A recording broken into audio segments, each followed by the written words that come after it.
3. माझं नाव अशोक चंद्रराव जगताप वाकी. मी शिंदे ब्रदर्स फलटण या टीममधून काम करतो. हे आमचे गोरे साहेब नमस्कार. आणि व्हिडिओ काढतात ते आमचे शिंदे सर. यांच्या माध्यमातून आम्ही एका शेतकऱ्यांच्या व्हिजिटला बाळासाहेब मगर यांच्या शेतीसाठी मगरवाडी या शेतीमध्ये प्लॉट व्हिजिटसाठी आलेलो आहोत. त्यांचा या मिरचीचा प्लॉट हा आज रोजी लावल्यापासून 40 दिवसाचा आहे. त्याला आम्ही याला बोआसराच्या 4 बॅग एकरी दिलेले आहेत.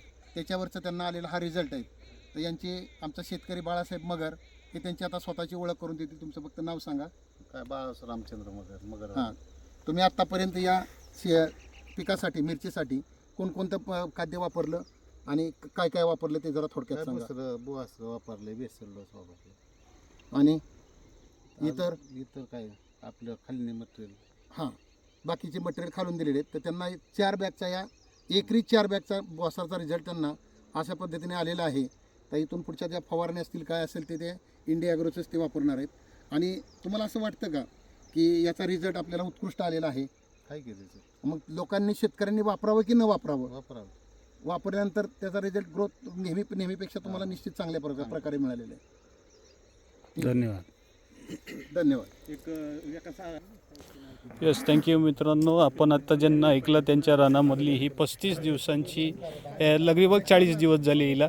या 40 दिवसांच्या ज्वेलरी नावाची ही जो वाण आहे हा मिरचीचा हा ज्वेलरी हा वाण आहे. आणि याच्यामध्ये आपण वापरलेलं आहे 4 बॅग भूवस्त्र. याला कोणताही अजून फवारणी दिलेली नाही. आता आपण फवारणीसाठी त्यांना काही प्रोडक्ट देतो आहे. हा 1.25 एकराचा प्लॉट आहे त्यांचा. वरपासून खालीपर्यंत 1.25 एकर आहे हे. आणि हे अशा पद्धतीचा काहीतरी रिझल्ट सुंदर आलेला आहे. आता याच्यावरती फक्त फुलकिडे आहेत. आपण याला आता MI वीर आणि ग्रो मॅजिक यांचं फवारणी देणार आहे. एकत्रित नाही पण वेगवेगळ्या 2-3 दिवसाच्या फरकाने देणार आहे. पण अशा पद्धतीचा हा रिझल्ट सुंदर असा 35 ते 40 दिवसांची ही ज्वेलरी वाण असणारी ही मिरची आहे. सुंदर पद्धतीचा रिझल्ट आहे आणि एक नंबर आहे.